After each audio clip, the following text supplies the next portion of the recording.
गुरुदेव तुमच्यासाठी धनेश आणि पंचमेश आहेत, अर्थात ते तुमच्यासाठी कारक आहेत. गुरुदेव राशी परिवर्तन करून कर्क राशीत म्हणजे तुमच्या भाग्यस्थानात प्रवेश करणार आहेत. हा काळ तुम्हाला तोडण्यासाठी नाही तर तुमचा पुनर्जन्म घडवण्यासाठी आहे. 2 जून ते 31 ऑक्टोबर हा काळ तुमच्यासाठी बदल, भाग्य आणि आंतरिक शक्ती वाढवणारा आहे.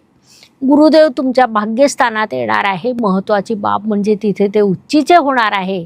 त्यामुळे साहजिकच या काळात ते अत्यंत प्रबळ झालेले असतील. गुरुदेव आतापर्यंत तुमच्या अष्टम स्थानात विराजमान होते. पत्रिकेतील अष्टम स्थान हे अडथळे, अडचणी, संघर्ष दर्शवणारं स्थान असतं.